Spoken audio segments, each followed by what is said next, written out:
ഉപരോധം അവസാനിപ്പിക്കുക, അതിനുശേഷം മാത്രമേ ക്രിയാത്മകമായ ചർച്ചകൾ നടക്കൂ എന്ന് വാശി പിടിക്കാൻ സാധ്യതയുണ്ട് ഇറാൻ. ഉപരോധം തുടരുക, ചർച്ചയും തുടരുക നടക്കുന്ന കാര്യമല്ല. ഇറാനിൽ എണ്ണ വാങ്ങുന്നതിൽ നിന്നും ലോകരാജ്യങ്ങളെ പിന്തിരിപ്പിച്ചുകൊണ്ടിരുന്ന അമേരിക്കൻ നിലപാട് അവസാനിപ്പിക്കുക. ഇനി ഈ ചർച്ച അലമ്പിക് പോകരുത്, നിങ്ങളായി അത് അലമ്പരുത് എന്ന് വളരെ സ്നേഹപൂർവ്വം, നിർബന്ധ ബുദ്ധിയോടുകൂടി തന്നെ, സ്നേഹപൂർവ്വമാണ് പക്ഷേ ഫാമിലി അറബ് രാജ്യങ്ങൾ പറയും. ഡോക്ടർ മോഹൻ വർഗീസ്, കഴിഞ്ഞ എപ്പിസോഡിൽ ഇസ്രായേലിന് ഒരു ബി പ്ലാൻ ഉണ്ട്, പക്ഷേ തൽക്കാലം ഇസ്രായേൽ അടങ്ങിയിരിക്കും എന്നാണ് താങ്കൾ സൂചിപ്പിച്ചത്. ഇനി ചോദിക്കാനുള്ളത്, കഴിഞ്ഞ ദിവസം അവസാന മണിക്കൂറിലും ട്രംപിന്റെ ഭീഷണി തള്ളിക്കളഞ്ഞ് ഇനി ചർച്ചയില്ല എന്ന് പറഞ്ഞ് US മുന്നിൽ വാതിൽ കൊട്ടിയടച്ചതാണ് ഇറാൻ. പിന്നീടാണ് ഈ ഒരു വെടിനിർത്തൽ കരാർ വരുന്നത്. ആക്രമണം അവസാനിപ്പിച്ചാൽ ഇറാൻ പ്രതിരോധ നടപടികൾ അവസാനിപ്പിക്കുമെന്നും 2 ആഴ്ചത്തേക്ക് ഹോർമുസ് തുറക്കുമെന്നും ഇറാൻ വിദേശകാര്യമന്ത്രി അബ്ബാസ് അരാക്ചി വ്യക്തമാക്കിയിട്ടുണ്ട്. 10 നിർദ്ദേശങ്ങളാണ് ഇറാൻ അമേരിക്കയ്ക്ക് മുന്നിൽ വെച്ചിരിക്കുന്നത്. ഹോർമുസിൽ ഇറാൻ സായുധ സേന മേൽനോട്ടം വഹിക്കും, US സേനയെ മേഖലയിൽ നിന്ന് പിൻവലിക്കണം, ഉപരോധം പിൻവലിക്കണം എന്നിവ അടങ്ങുന്നതാണ് ഇറാന്റെ നിർദ്ദേശങ്ങൾ. ഇതൊക്കെ അമേരിക്ക അംഗീകരിക്കുമോ? അതോടൊപ്പം ചോദിക്കാനുള്ളത്, ഇപ്പോഴത്തെ ഈ നടപടികൾ നോക്കുമ്പോൾ പശ്ചിമേഷ്യയിലെ യുദ്ധത്തിന് താൽക്കാലികമായെങ്കിലും ഒരു വലിയ ആശ്വാസമുണ്ടാവുമോ? പരസ്പരം പോരടിച്ചു നിൽക്കുന്ന 2 വിഭാഗങ്ങൾ തങ്ങൾക്ക് അനുകൂലമാകാൻ സാധ്യതയുള്ള നിർദ്ദേശങ്ങൾ മാത്രമേ മുന്നോട്ട് വയ്ക്കൂ. അതനുസരിച്ചാണ് ഇറാൻ മുന്നോട്ട് വെച്ച നിർദ്ദേശം. തങ്ങൾ സഹകരിക്കാൻ തയ്യാറാണ്. ആദ്യ പ്രപ്പോസൽ വന്ന അമേരിക്കയിൽ നിന്നാണല്ലോ. അതിന് മറുപടി എന്ന നിലയിൽ തങ്ങൾ തയ്യാറാണ്. പക്ഷേ അൺകണ്ടീഷണലായി ഒരു ചർച്ചയില്ല. There are certain conditions. ഈ കണ്ടീഷൻസിൽ വളരെ പ്രധാനമായി ഇറാൻ കരുതുന്ന ചില കണ്ടീഷൻസ്, അത് ആ കണ്ടീഷനുകളിൽ ജിയോ പൊളിറ്റിക്സ് ഉണ്ട്, ജിയോ ഇക്കണോമിക്സ് ഉണ്ട്, അതിൽ ന്യായ അന്യായങ്ങളും ഉണ്ട്, എല്ലാം ഉണ്ട്. ആ ഒരു കണ്ടീഷൻ എന്ന് പറയുമ്പോൾ അമേരിക്കയ്ക്ക് ഒരുപക്ഷെ ഈ എൻറ്റൈസിങ് ആണ്. പൂർണ്ണമായി അങ്ങോട്ട് അംഗീകരിച്ച് കൊടുക്കാനാവില്ല, പക്ഷേ അത് അംഗീകരിക്കാതെ മുന്നോട്ട് പോവില്ല എന്ന് വരുമ്പോൾ അംഗീകരിക്കേണ്ടി വരുമല്ലോ. അതിൽ ഒന്ന് ഉപരോധം അവസാനിപ്പിക്കുക എന്നത് തന്നെയാണ്.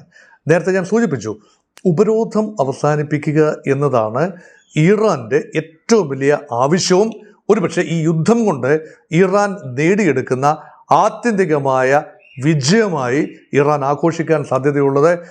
തങ്ങൾക്ക് മേൽ പാശ്ചാത്യ ലോകം, പ്രത്യേകിച്ച് അമേരിക്ക അടിച്ചേൽപ്പിച്ച ഉപരോധത്തിൽ നിന്നും തങ്ങൾ പൂർണ്ണ മോചനം നേടി പുറത്തു വന്നിരിക്കുന്നു.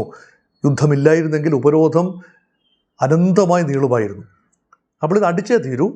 അങ്ങനെ വന്നു. തങ്ങൾ തങ്ങളുടെ ശക്തി പ്രയോഗിച്ചു. അതുകൊണ്ട് അമേരിക്കയ്ക്ക് നെഗോഷിയേറ്റ് ചെയ്യേണ്ടി വന്നു.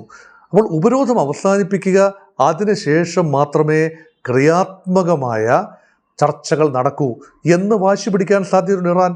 ആ വാശിക്ക് മുന്നിൽ അമേരിക്കയ്ക്ക് അനുവദിച്ചു കൊടുക്കണം. ഉപരോധം തുടരുക, ചർച്ചയും തുടരുക നടക്കുന്ന കാര്യമല്ല. അതുകൊണ്ട് ഉപരോധം ആദ്യം അവസാനിപ്പിക്കട്ടെ.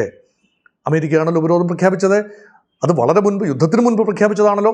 അവസാനിക്കട്ടെ. തങ്ങളുടെ കപ്പലുകൾക്ക് യഥേഷ്ടം അന്താരാഷ്ട്ര വാട്ടേഴ്സിൽ സഞ്ചരിക്കാനുള്ള സാഹചര്യം ഉണ്ടാകട്ടെ. ഇറാനിയൻ കപ്പലുകളെ അമേരിക്ക വെറുതെ വിടുക, ഇറാനിയൻ എണ്ണ വാങ്ങുന്നതിൽ നിന്നും ലോകരാജ്യങ്ങളെ പിന്തിരിപ്പിച്ചുകൊണ്ടിരുന്ന അമേരിക്കൻ നിലപാട് അവസാനിപ്പിക്കുക ഏറ്റവും പ്രധാനപ്പെട്ട ഒരു വിഷയമായി വരുന്ന ഉപരോധം തന്നെയാണ്. അപ്പം അങ്ങനെയെങ്കിൽ ഹോർമൂസ് കടലിടുക്ക് തുറക്കാൻ തങ്ങൾ തയ്യാറാണ് എന്നാണ് ഇറാൻ പറഞ്ഞത്. എന്ത് ലോജിക്കലാണ് ഇറാൻ്റെ ആർഗ്യുമെൻ്റ്, എന്ത് ലോജിക്കലാണ്. ഹോർമൂസ് കടലിടുക്ക് തങ്ങളായി അടച്ചതല്ല, തങ്ങൾക്ക് മേൽ അടിച്ചേൽപ്പിക്കപ്പെട്ട യുദ്ധം. തങ്ങൾക്ക് ബലമുള്ള എന്തെങ്കിലും കാര്യങ്ങൾ പിടിച്ചു വെച്ചുകൊണ്ട് മാത്രമല്ലേ ആ യുദ്ധത്തിൽ മുന്നോട്ട് പോകാനാവൂ. ഏറ്റവും വലിയ സ്ട്രാറ്റജിക് ചോക്ക് പോയിൻ്റാണ് ഹോർമൂസ്, അല്ലേ? ഈ ഹോർമൂസ് എന്ന് പറയുന്നത് ഇറാൻ്റെ സ്വാധീന മേഖലയാണ് എന്നത് അംഗീകരിക്കാം. പക്ഷേ ഇറാൻ്റെ കൺട്രോളിൽ അതൊരിക്കലും പൂർണ്ണമായി ഉണ്ടായിരുന്നിട്ടില്ല. അത് യുദ്ധം തുടങ്ങിയതിന് ശേഷം ഇറാൻ ഏകപക്ഷീയമായി പറയുകയാണ്, ഹോർമൂസ് തങ്ങളുടെ സ്വാധീന മേഖല മാത്രമല്ല, തങ്ങളായിരിക്കും അതിലേ പോകുന്ന കപ്പലുകളെ നിയന്ത്രിക്കുന്നത്. അതിനർത്ഥം എന്താ? തങ്ങൾക്ക് നികുതി തന്നുകൊണ്ട്, ചുങ്കം തന്നുകൊണ്ട് മാത്രമേ കപ്പലുകൾക്ക് പ്രവേശിക്കാനാവൂ. ആ പ്രവേശിച്ചില്ല എങ്കിൽ എങ്ങനെ എണ്ണ കൊണ്ടുവരും? എങ്ങനെ എണ്ണ കൊണ്ടുപോകും? അതുകൊണ്ട് ഇറാൻ ആ ഒരു പോയിന്റ് വളരെ ശക്തമായി പിടിക്കാനുള്ള സാധ്യതയുണ്ട്.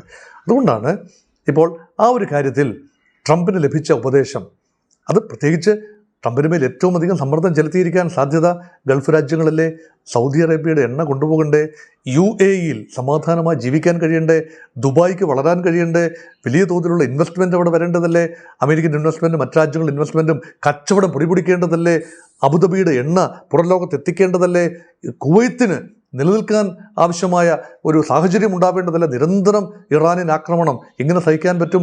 ഖത്തറിനും ബഹ്റിനും ചെറിയ രാജ്യങ്ങളാണ്. ഖത്തറിനാണെങ്കിൽ വലിയ എണ്ണശേഖരമുണ്ട്, വലിയ രീതിയിൽ വാതക പാടങ്ങളുണ്ട്. സൗത്ത് പാസ് ഖത്തറിനും കൂടെ ചേർന്ന് കിടക്കുന്ന സ്ഥലമാണ്. കടലിലുള്ള വലിയ എണ്ണ ശേഖരം, ഈ പ്രകൃതിവാതക ശേഖരം ഇറാനുമുണ്ട്, ഖത്തറിനുമുണ്ട്. ആ ഒരു കോമൺ പ്ലാറ്റ്ഫോമാണത്. അപ്പം ഇതെല്ലാം സംരക്ഷിക്കണം.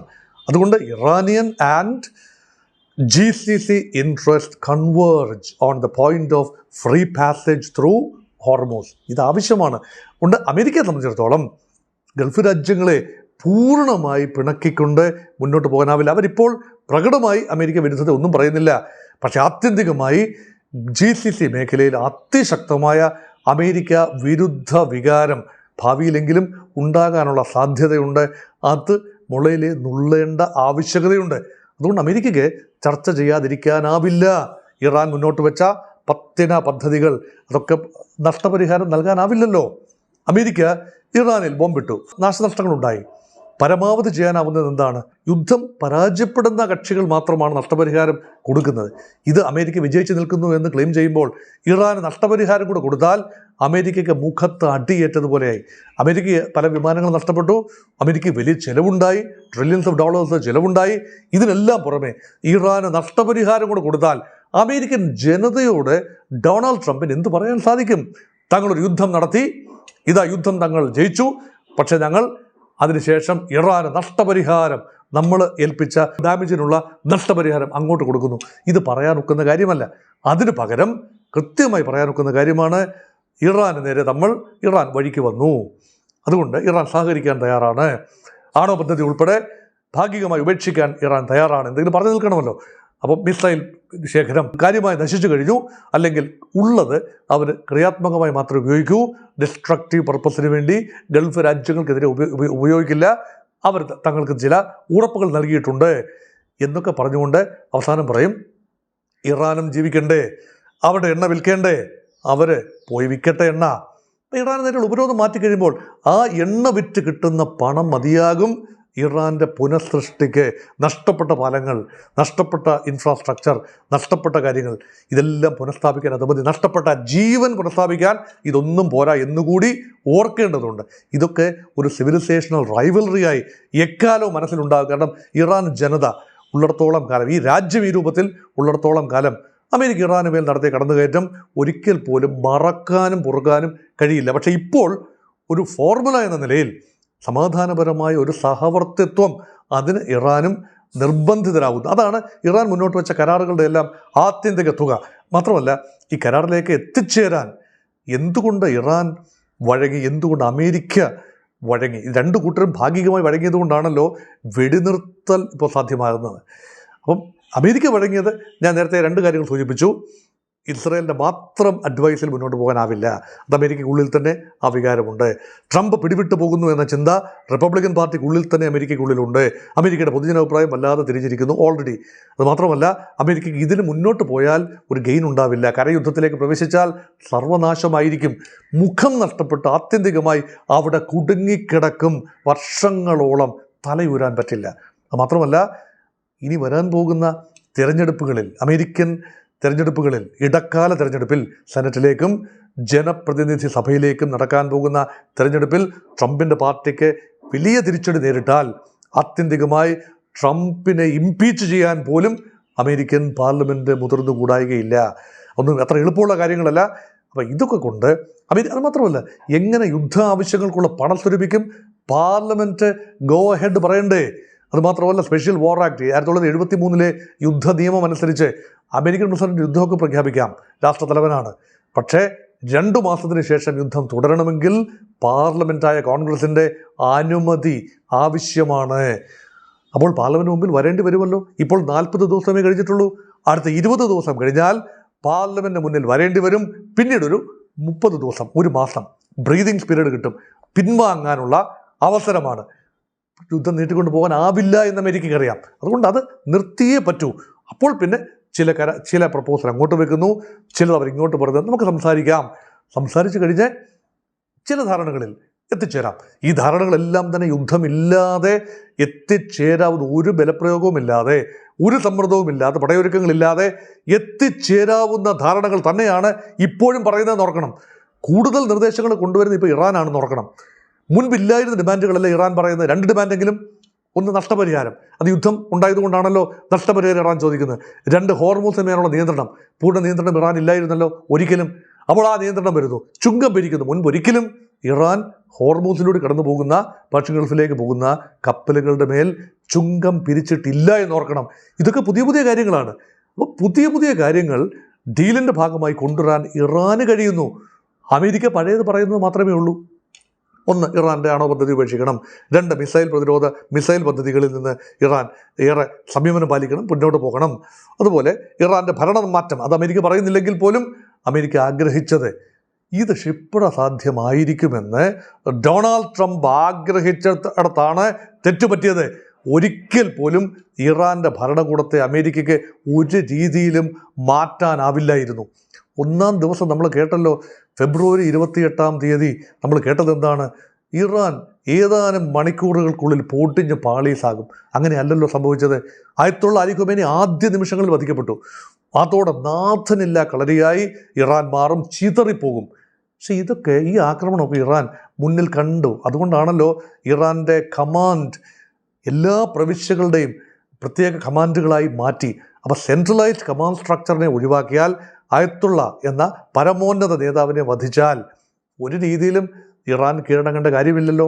അടുത്ത ആയത്തുള്ള വരും, അല്ല അടുത്ത നേതാവ് വരും, അദ്ദേഹവും വധിക്കപ്പെട്ടാൽ അടുത്ത നേതാവ് വരും. ഇങ്ങനെയാണ് മുന്നോട്ട് പോയത്. അതുകൊണ്ടാണ് there is an element of futility in continuing the war. ഒരു കരയുദ്ധത്തിലൂടെ ഒരുപക്ഷെ നാശനഷ്ടങ്ങൾ ഉണ്ടാക്കാമെന്നല്ലാതെ ഒരിക്കലും അധികാരം മാറ്റാനാവില്ല. ഇറാഖിൽ സംഭവിച്ചതുപോലെയോ അഫ്ഗാനിസ്ഥാൻ സംഭവിച്ചതുപോലെയോ ഇറാനിൽ സംഭവിക്കില്ല എന്ന് കാര്യവിവരമുള്ള എല്ലാവരും ട്രംപിനെ ഉപദേശിച്ചിട്ടുണ്ടാവാൻ സാധ്യതയുണ്ട്. ഇറാനെ ഉപദേശിച്ചു, 2 കൂട്ടരാണ് ഉപദേശിച്ചത്. ചൈനയും റഷ്യയും നിരന്തരം ഇറാനെ ഉദ്ദേശിക്കുന്നുണ്ടാവും. ഇപ്പോൾ കിട്ടിയ ഒരു പിടിവള്ളി നഷ്ടപ്പെടുത്തണ്ട, പൂർണ്ണമായി നാശനഷ്ടങ്ങൾ ഏറ്റുവാങ്ങണ്ട. യാതൊരു വെളിവുമില്ലാതെ അമേരിക്കയും ഇസ്രയേലും നിരന്തരം നിങ്ങളുടെ ഇൻഫ്രാസ്ട്രക്ചർ പൂർണ്ണമായി തകർത്ത് കഴിഞ്ഞാൽ അത് സാധിക്കും. ജനങ്ങളെ പരാജയപ്പെടുത്താനാവില്ല, ഭരണകൂടത്തെ മാറ്റാനാവില്ല, പക്ഷേ ഇൻഫ്രാസ്ട്രക്ചറിൽ വലിയ നാശനഷ്ടങ്ങൾ, എണ്ണപ്പാടങ്ങൾ, പാലങ്ങൾ, മറ്റു കാര്യങ്ങൾ, ഈ കമ്മ്യൂണിക്കേഷൻ നെറ്റ്വർക്ക് എല്ലാം തകർക്കാൻ കഴിയും. അതുകൊണ്ട് താൽക്കാലികമായി ഒരു മെല്ലപ്പോക്കായി ആയിക്കൊള്ളൂ. നെഗോസിയേഷൻ വരുമ്പോൾ കാര്യങ്ങളങ്ങ് തിരിയും. ചർച്ചകൾ പരാജയപ്പെടാതിരിക്കാൻ ഒരുപാട് താല്പര്യങ്ങൾ ഗൾഫ് രാജ്യങ്ങൾ തന്നെ താല്പര്യപ്പെടും.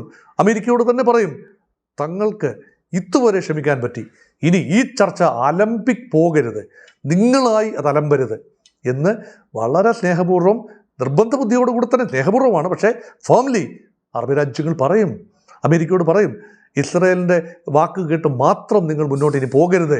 ഇതെല്ലാം സാധിക്കുന്നു. അതുകൊണ്ടാണ് സമാധാന ചർച്ചകൾ വഴിമുട്ടാൻ സാധ്യതയുണ്ട് എന്ന് പുറം ലോകം കരുതുമ്പോഴും എളുപ്പം അങ്ങനെ മുട്ടില്ല. കാരണം ഇതൊരു വലിയ ടേണിംഗ് പോയിൻ്റാണ്. കഴിഞ്ഞ രാത്രിയിൽ നടന്ന സംഭവങ്ങൾ ഒരു ടേണിംഗ് പോയിൻ്റാണ്.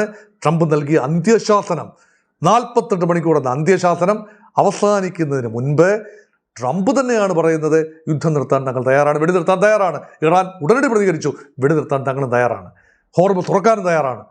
അപ്പം ചർച്ചകളുള്ള അന്തരീക്ഷം, അറ്റ് ഔട്ട്സെറ്റ് ചർച്ചകളുള്ള അന്തരീക്ഷം പൂർണ്ണമായി വന്നിരിക്കുന്നു. 2ലേക്കും അമേരിക്ക അതൊരു നിമിഷം, ഒരു രാത്രിയുടെ പെട്ടെന്ന് ഉറക്കമുണർന്നപ്പോൾ തോന്നിയതൊന്നുമല്ല. നിരന്തരമായ സമ്മർദ്ദങ്ങൾ അമേരിക്കയ്ക്ക് മേലും ഇറാൻ്റെ മേലും ഉണ്ടായി എന്നതാണ് ഇത്രയിടം വരെ എത്തി നിൽക്കാനുള്ള കാരണം.